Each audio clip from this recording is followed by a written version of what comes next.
अहाँ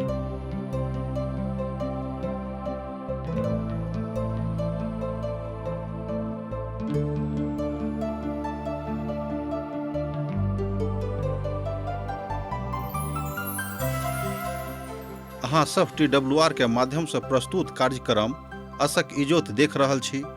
यह एकटा सुनियोजित ढंग से बाइबलक पुस्तक के अध्ययन अछि।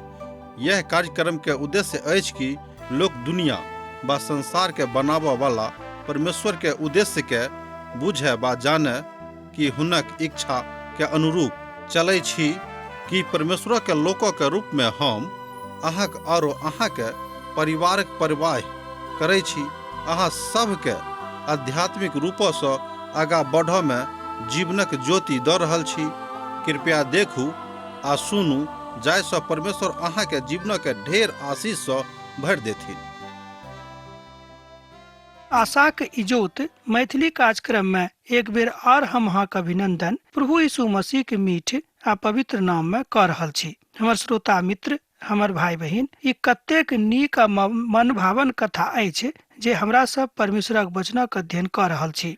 तहन अहाँ बाजि सकलहुँ हँ कि महान काज हमरा सब गोटे के पिता परमेश्वर देने छथि कि हमरा लोकनि हुनक वचनक अध्ययन करी। एहि क्रमबद्ध अध्ययन में आजुक दिन हमरा सब एक नव पोथीक अध्ययन आरंभ कऽ रहल छी। ओहि पोथी के नाम थिक यहोशू। मुदा एहि पोथीक आरंभ करे से पहिने अध्ययन हमरा लोकनि सीखब जे एहि पोथी के परमेश्वरक की उद्देश्य रहनि, बा एहि पोथी के रचनिहार के छलाह, मुदा एहि पोथी के रचना कोन कारणे पिता परमेश्वर करौने रहथि। दू तीन टा बातक मुख्य रूपे हमरा लोकनि सीखब। यहोशूक पोथी के परिचय हम एहि तरह लऽ सकैत छी।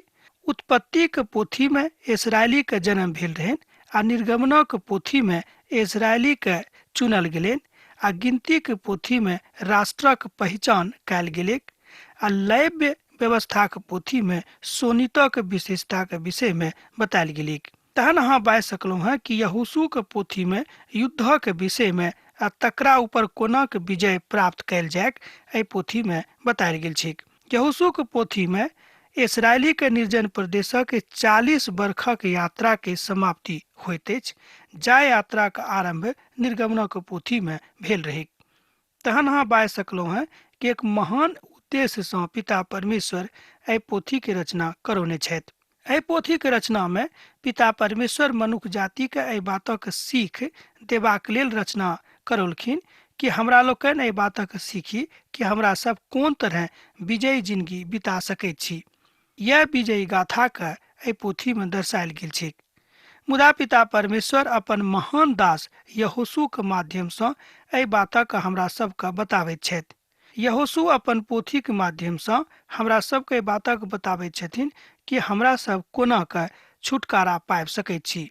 निर्गमनक हमरा लोकनि देखैत छी कि गुलामी से हुनका सभक छुटकारा भेटलनि, अर्थात निर्गमनक पोथी के गुलामी से छुटकारा के पोथी के संज्ञा देवल गेल छैक, आ यहोशू के पोथी के बाचा के देश में आने वाला पोथी के नाम सेहो देवल गेल छैक। बहुत टीकाकार सब एहि बातक कहैत छथि कि यहोशू के पोथी के अहाँ विजय के पोथी के नाम दऽ सकैत छी, बा यहोवा के देश में लऽ जाबे वाला पोथी के नाम दऽ सकलहुँ हैं। हमर भाई बहिन, बड नीक नाम हमरा लोकनि एहिठाम देखैत छी। कथा जे हुए, मुदा यहोशू के पोथी एकटा अत्यंत बहुमूल्य पोथी थिक, जाहि पोथी के पवित्र पोथी बाइबिल में संग्रहित कयल गेल छैक। जेना अहाँ तब जानि गेलहुँ हैं कि संपूर्ण पवित्र पोथी में 66 टा मुख्य पोथी थिक। ओही में से एक पोथी यहोशूक पोथी अछि। एहिठाम हमरा सब अधिकार शब्दक विषय में देखैत छी, कियाक तऽ यहोशू के माध्यम से पिता परमेश्वर अपन इसराइली के एहि बातक सिखाबैत छथि कि अहाँ अपन अधिकारक बुझियौक। उत्पत्तिक पोथी तकर 17 अध्याय आ तकर 8 पद में अहाँ बाजि सकैत छी कि प्रभु परमेश्वर हुनका सबके कहलनि कि जे बात आ जे शपथ हम अहाँके पूर्वजक के संग नेने छलहुँ हैं, तकरा हम अहाँक संगे निभा रहल छी, आ जाबे धरि अहाँ सब एहिठाम रहब ओहि के हम निभाबैत रहब। अर्थात पिता परमेश्वर अपन बाचा से पाछा हटे वाला नहीं छथि, अर्थात जे प्रतिज्ञा इसराइली के संगे पिता परमेश्वर कैलथि तकरा ओ एहिठाम निभा रहल छथि। एहिठाम पिता परमेश्वरक वचनक हमरा लोकनि देखैत छी जे कतेक महान वचन हुनका दिससँ मनुष्य जातिक लेल पहुँचैत अछि। यह आधिकारिक शब्द एहिठाम यहोशूक पोथीमे बतायल गेल छै। हमर मित्रवर, हमर भाई बहिन, तहन अहाँ बुझि सकलहुँ हँ कि एहि पोथी के रचयिता स्वयं के छथि तऽ यहोशू छथि। तहन अहाँ बाजि सकलहुँ हँ कि यहोशूक पोथी के रचनिहार स्वयं प्रभुक दास यहोशू थिकाह। एक विद्वान एहि विषय में कहैत छथि कि जे आरंभिक समाप्तक बाद स्वयं यहोशू लिखने छथि। मुदा अखन किछु पद जे हमरा लोकनि आखिरी में पोथी में देखबै तकरा विषय में किछु विद्वान सब कहैत छथिन कि एहि पोथी के आखिरी किछु बातक प्रभुक दास दोसर लिखने छलाह। तहन हुनक नाम सामुएल से जोड़ल जाइत छनि। अब जे कथा मृत्यु भेक, मुदा ई सत्य के बात थी कि परमेश्वरक महान दास यहोशू एहि पोथीक रचना स्वयं कैलथि। परमेश्वरक महान आज्ञा को ओहि पोथी में लिखने छथि कि जे आज्ञा प्रभु परमेश्वर अहाँके देने छथिन तकरा अहाँ निभा रहल छियनि कि नहि। परमेश्वरक महान दास यहोशू एहि बातक अभिव्यक्ति एहि पोथी के माध्यम से मनुष्य जाति के लेल कयने छथि। यहोशू मूसा के प्रतिनिधि के रूप में सेहो उभरि के सन्मुख में आबैत छथि, अर्थात मूसा के मृत्यु भेला के बाद यहोशू इसराइली लोक के न्यायिक के रूप में, इसराइली लोक के अगुआ के रूप में, इसराइली लोक के महान अगुआ के रूप में आबैत छथि। हमर भाई बहिन, ई काज करबाक आज्ञा पिता परमेश्वर यहोशू के देलनि कि अब हाँ इसराइली के अगुवाई करियौ, कियक तऽ हमर दास मूसा के मृत्यु भऽ गेल छै। निर्गमनक काल में मूसा 40 बरखक रहथि जन हुनक एहि बातक आज्ञा भेटलनि जे ओ मूसा के बाद अगुवाई करताह। यहोशू ओहि 12टा जासूस के ओहिठाम से कनान देश से पठौने रहथि, जाहिसँ ओ एहि बातक बुझेक कि कनान देशक स्थिति अखन कोन तरहक अछि, अर्थात कनान देश में जायसँ पहिने हमरा सबके कोन कोन बातक के तैयारी करबाक अछि। हमर भाई बहिन, हमरा सब अखन जिंदगी के महान यात्रा में छी, तहन एहि जिंदगी के यात्रा में महान तैयारी के आवश्यकता सेहो थिक, जाहिसँ हमरा सभक जतऽ पहुँचबाक अछि अर्थात पिता के घर में एहि यात्रा के समाप्त कऽ कऽ ओहिठाम नीकसँ पहुँची, यह मनुष्य जाति के महान बात अछि। यहू बातक सेहो यहोशू अपन पोथी के माध्यम से इसराइली के सिखाबैत छथि। तहन अहाँ बाजि सकलहुँ हँ कि एहिठाम कनान देश में पहुँचनाइ एहि बातक संज्ञा अछि वा एहि बातक प्रतीति करैत अछि कि हमरा सब स्वर्ग देश में पहुँचब, जतऽ हमरा संगे प्रभु यीशु मसीह आ हुनक दास सब सेहो होता। हमरा सब गोटे हुनका संग से ओहिठाम जाकऽ भेंट करब, जेनाकि एहिठाम संसार में करैत रहलहुँ।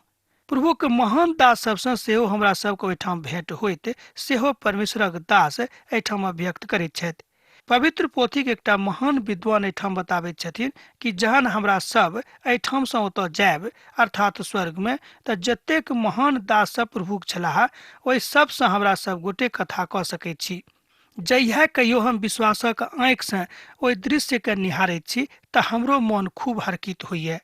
हम विश्वास करैत छी कि जँ अहूँ एहि तरहसँ विश्वासक आँखिसँ एहि दृश्यके निहारबै तऽ अहूँके खूब संतुष्ट होयत आ अहूँ एहि बातक खूब नीकसँ बुझि सकैत छी। तहन ओहि 12 जासूसक ओहिठाम पठाओल गेलनि आ ओ सब आबि कऽ हुनका जे रिपोर्ट देलनि से खूब नीक रहै। ओ सब आबि कऽ बतौलनि कि ओहिठामक दृश्य बड्ड नीक अछि, हमरा सब ओहिठाम जा सकलहुँ हेँ, कियाकि इसराइलीके डरसँ हुनका सभक मन बड्ड भयभीत भऽ गेल छनि। तहन हमरा सब देखब कि यहोशू शब्दक अर्थ की होइत अछि। परमेश्वर बचाबैत छथि, यह अछि यहोशू शब्दक अर्थ। एक बेर और सुनियो, परमेश्वर बचाबैत छथि, यह थिक यहोशू शब्दक शाब्दिक अर्थ। बा यहोवा बचाबैत छथि एकर दोसर अर्थ भेल। तहन अहाँ बाजि सकलहुँ हेँ कि नवा नेमा के काल में ई बात सत्य रूप में प्रगटीकरण होइत अछि।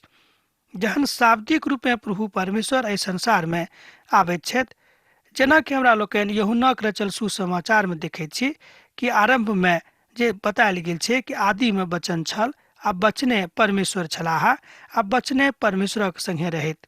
तहन यीशु मसीह के मनुष्य रूपी देही में अवतरण भेला के बाद एहि बातक चित्रार्थ होइत, सत्यापित होइत हमरा लोकनि देखैत छी।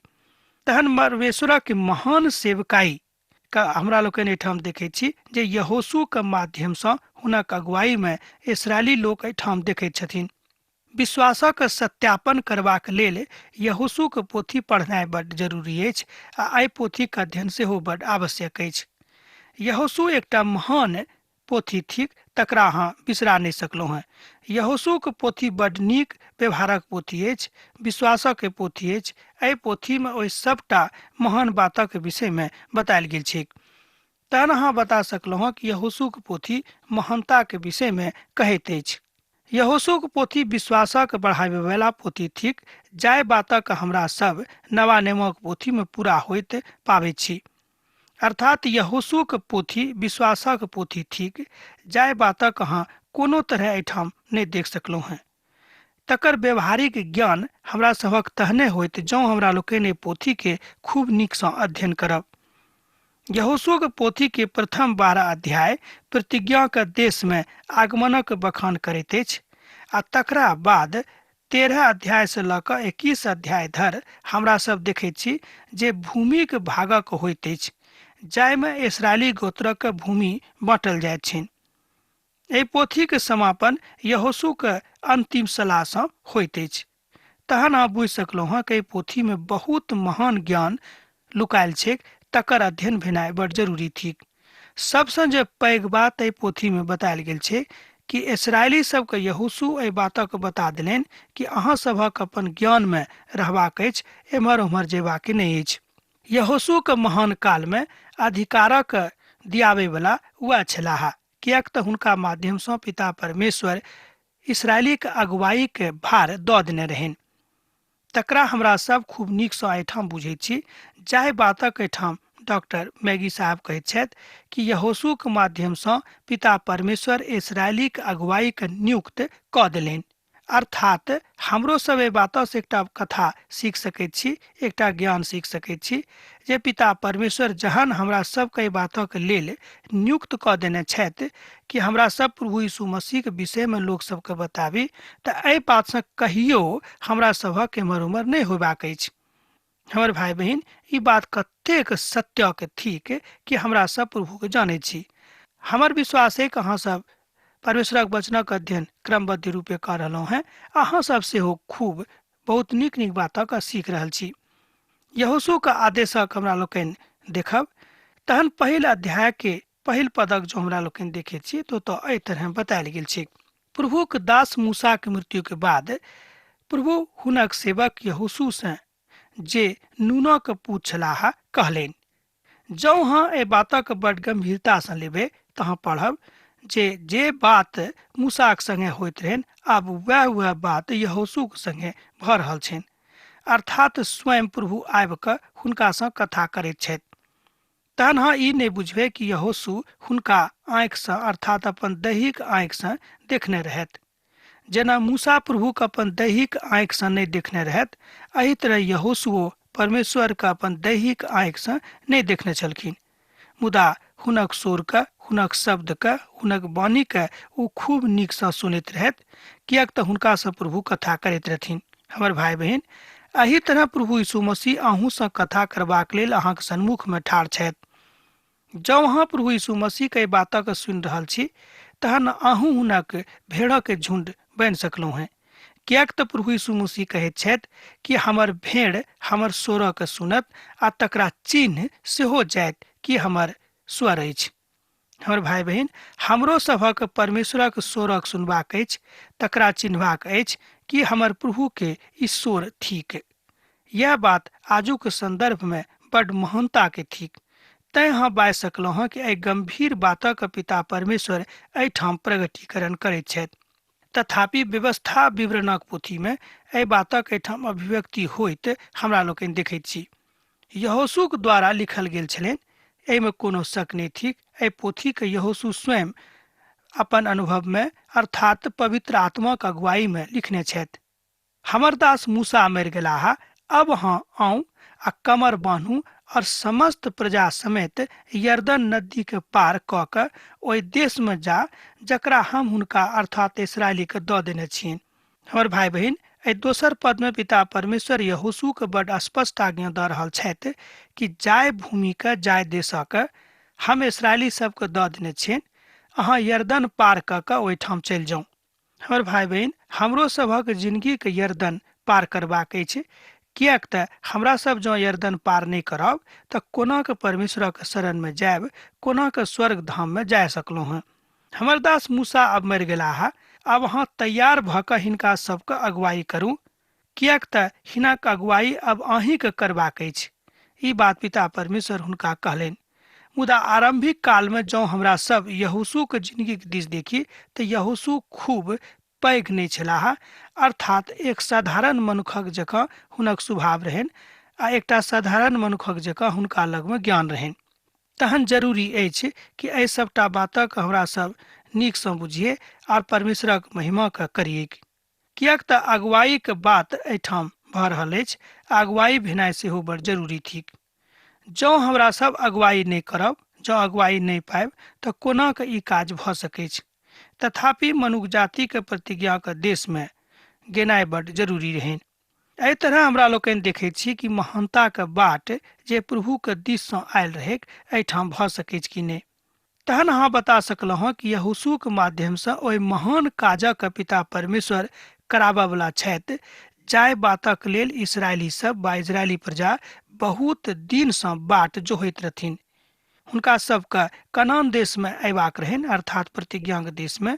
आब ओ सब कनान में जाय वाला छथि, किएक तऽ यहोशू के बातक आज्ञा पिता परमेश्वर दऽ देलनि। तहन अहाँ बाजि सकैत छी कि ई बात हुनका जिंदगी में खूब नीकसँ पूर्ति भऽ गेलनि। मात्र यीशु मसीह हमरा सभक बचा सकैत छथि आर यहोशू हमरा सभक बाचाक भूमि पर आनि सकैत छथि। एहि बातक हमरा लोकनि एहिठाम देखैत छी। एकटा विद्वान ऐसा कहैत छथिन कि बचावे वाला तऽ मात्र प्रभु यीशु मसीह थिकाह। यहोशू हमरा सभक एहि बातक ज्ञान दऽ रहल छथि कि अहाँके बचबैया जे स्वयं प्रभु यीशु मसीह छथि एहि संसार में आबि रहल छथिन। तहन अहाँ अदृश्य दृष्टि सँ देख सकैत छी, अपन विश्वासक आँखि सँ देख सकैत छी कि एहि संसार में प्रभु यीशु मसीह अबैया छथिन। एहिठाम हमरा सब महानताक ओहि बाटक देखैत छी जे परमेश्वरक दिस सँ एहिठाम बतायल गेल छी। हुनका अहाँ बाजि सकलहुँ हैं कि इजरायली के देवल गेल ओहि सबटा प्रतिज्ञा के होइत, अर्थात पूरा होइत हमरा लोकनि एहिठाम देखैत छी। ओहि वचनक अनुसार जे हम मूसा सँ बाजने रहौं, अर्थात जाय जाय स्थान पर अहाँ अपन पाँव राखब, ओहि सबटा के हम अहाँके दऽ देब। यहोशू 1 अध्याय तकर 3 पद में अहाँ बातक देख सकैत छी। जँ अहाँके लग पवित्र पोथी बाइबिल अछि तऽ एहि बातक अहूँ देखियौ। ओहि वचनक अनुसार जे हम मूसा सँ बाजने रहौं, अर्थात जाय जाय स्थान पर अहाँ पाँव राखब, ओहि सबटा स्थान के हम अहाँके दऽ रहलहुँ हैं। सोझ गप में अहाँ बाजि सकैत छी, अहाँके दऽ देब। पिता परमेश्वर एहिठाम यहोशू के कहैत छथि कि अहाँ निराश नहि होयब। अहाँ जतऽ जा रहल छी ओहि सबटा स्थान के हम अहाँके दऽ देब। एहिठाम पिता के पवित्र महिमा के प्रगटीकरण होइत देखैत छियै। प्रभु हुनका सभक ओहि सबटा भूमि के ऊपर कहैत छथिन कि अहाँ जाउ, किएक तऽ जाय जाय भूमि के ऊपर अहाँ पाँव राखब, ओहि सबटा के अहाँ हम दऽ देब। किएक तऽ कनान एकटा विशाल देश रहैक आ ओहि समस्त विशाल देशक ऊपर इसराइली सबके अपन अधिकार जमाबैक रहनि। किएक तो संपूर्ण भूमि के प्रभु परमेश्वर इसराइली सभक नाम में बहुत पहिनहिए से कऽ देने रहथिन।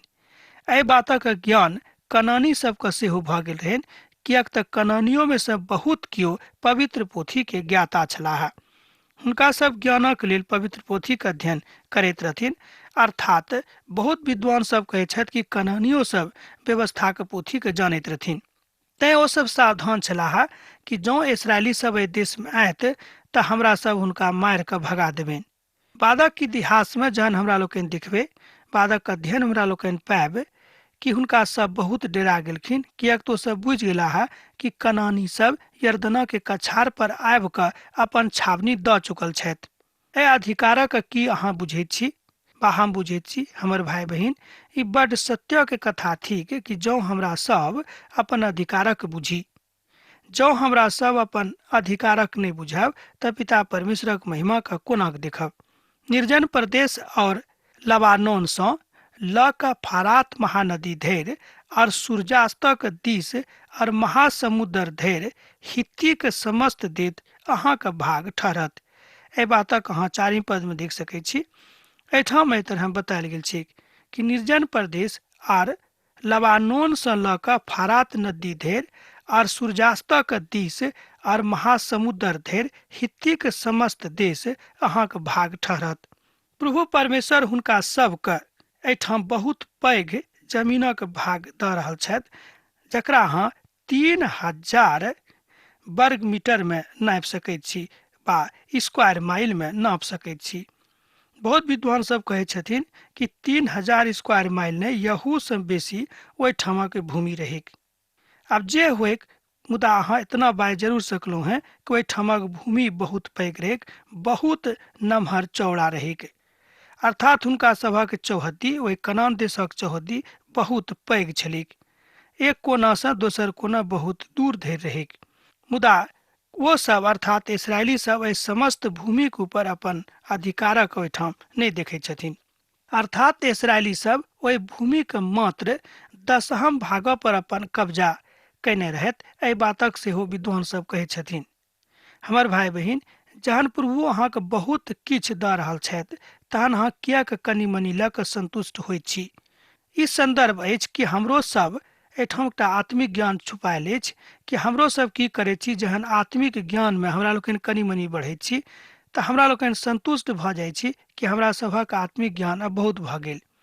पवित्र पोथी पढ़लाक कारणे हमरा सब जहन किछु ज्ञान प्राप्त करैत छी तऽ हमरा सब सोचैत छी कि अब हमरा बहुत ज्ञान भऽ गेल, अब हमरा और ज्ञानक आवश्यकता नहीं थिक। ई आत्मिक ज्ञान सेहो एहिठाम इसराइली के माध्यम से हमरा लोकनि सीखैत छी कि जहन पवित्र पोथी के क्रमबद्ध अध्ययन में हमरा लोकनि लागल छी तऽ एहि पोथी के खूब भीतर जाकर अर्थात खूब गंभीरता से अध्ययन करी, जाहिसँ जतेक नीक आ गुणकारी बात एहि पोथी में बतायल गेल छै हमर फायदा के लेल, हमर शांति के लेल, हमर उद्धारक के लेल, हमर समृद्धि के लेल, ओहि सबटा बातक हमरा लोकनि सीखी। यह हाल आजुक संदर्भ में हमरा सभक कलिसिया के अछि। कलिसिया में एहि तरहक लोकक कमी नहीं छनि। ओ सब बुझैत छथि कि हमरा सब अब बड्ड ज्ञानी भऽ गेलहुँ हैं, एहिसँ बेसी ज्ञानक अब हमरा जरूरत नहीं थिक। तैं ओ सब की बुझैत छथि कि ज्ञानक के आत्मिकता में अब हमरा लोकनि बहुत मजबूत भऽ गेल छी, अब और बेसी ज्ञानक जरूरत नहीं अछि। हमर भाई बहिन, एही ठाम हमरा सब गलती करैत छी। किएक तऽ जेना इसराइली सबके संपूर्ण कनानक ऊपर अधिकार भेटलनि आ ओ सब मात्र तकर 10म हिस्सा पर अपन अधिकार बा कब्जा कैलथि, यह बात आजुक संदर्भ में हमरो सभक आत्मिक जिंदगी के अछि। हमरा सब एहि आत्मिक जिंदगी के एही तरह देखैत छी जे बात सत्यक नहीं थिक। यहू से बेसी जो हम नीक से बाजी तऽ हम कहब कि एहि अधिकार क्षेत्र के जन हमरा लोकनि सीमित कऽ दैत छी तऽ ई अधिकार क्षेत्र हमरा लोकक लेल बड्ड कम भऽ जाइत अछि। तथापि मनुष्य जाति के ज्ञान आ हुनक सर्वज्ञानता, सर्वभौमिकता आ सर्व आत्मिकता के हमरा लोकनि गमा दैत छी। मुदा प्रभु की इच्छा ई नहीं छनि कि हमरा सब अपन आत्मिक जिंदगी में बड्ड कमजोर भऽ कऽ आगाँ बढ़ी। यहोशू के माध्यम से पिता परमेश्वर एहि बातक ज्ञान इसराइली सभक लग पठा रहल छथि कि अहाँ सब अतेक महान काज करे वाला मनुष्य छी, एहि द्वारा हम अहाँ सबके एहिठाम पठौलहुँ हैं। एहिके बादो किएक ने अहाँ सब अपन अधिकार क्षेत्र के अपन अधिकार में कऽ रहल छी। हमर भाई बहिन, जहन पिता परमेश्वर ये अधिकार हाँक देने छथि कि अहाँ प्रभु यीशु मसीह के उद्धारकर्ता के रूप में ग्रहण करी और लोगों के बताबिए कि प्रभु यीशु मसीह उद्धारकर्ता छथि, तऽ ई काज किएक ने अहाँ कऽ रहल छी। आजुक कलिसिया में हमरा लोकनि देखैत छी कि यह काज बड्ड गंभीरता के साथ नहीं होइत अछि। मुदा और सबटा काज तऽ होइत अछि, मुदा यह काज नहीं भऽ रहल अछि। तहन संदर्भीकरण में अहाँ बाजि सकलहुँ हैं कि आत्मिक धीरजा के कारणे हमरा लोकनि बड्ड कमजोर भऽ रहल छी। व्यवस्था के पोथी में कहियो एहि बातक बतायल गेल छै कि अहाँ जाहि दिन से कनानक ओहि पार जायब, ओहि दिन से अहाँ प्रभु के देश में आबि गेलहुँ हैं। अर्थात जाहि देशक विषय में पिता परमेश्वर अहाँक पूर्वजक संगे कथा कयने छलाह, यह देश अहाँक देश अछि। किएक तऽ एहन करला से अहाँके समस्त काज सफल भऽ जायत। एहि बातक अहाँ एहि पोथी के 8 अध्याय में पहिल अध्याय में देख सकैत छी, अर्थात पहिल अध्याय के 8 पद में। अब अहाँ हमरा विदा दिअ, किएक तऽ आब आजुक समय भऽ रहल अछि। काल्हि यदि प्रभुक इच्छा होइत तऽ अहाँके सन्मुख में पुनः उपस्थित होयब। हाँ, पाती लिखनाइ नहीं बिसरायब। प्रभु यीशु मसीह के नेह सैत घड़ी अहाँके जिंदगी में बनल रहेक। आमीन। हमरा विश्वास अछि कि ई कार्यक्रम अहाँके लेल लाभदायक सिद्ध भेल अछि। हम चाहै छी कि अहाँ अपन आशीषके हमरा संग साझा करू। जँ अहाँके नजीक बाइबलसँ जीवनसँ संबंधित कोनो प्रकारके प्रश्न भऽ सकैत अछि तऽ अपन समस्याके लेल प्रार्थना करबाके लेल जँ चाहै छी तऽ हमरा फोन पर जरूर संपर्क कऽ सकैत छी। परमेश्वर अहाँ सबके एकटा सुखद आनंदित दिन प्रदान करैक।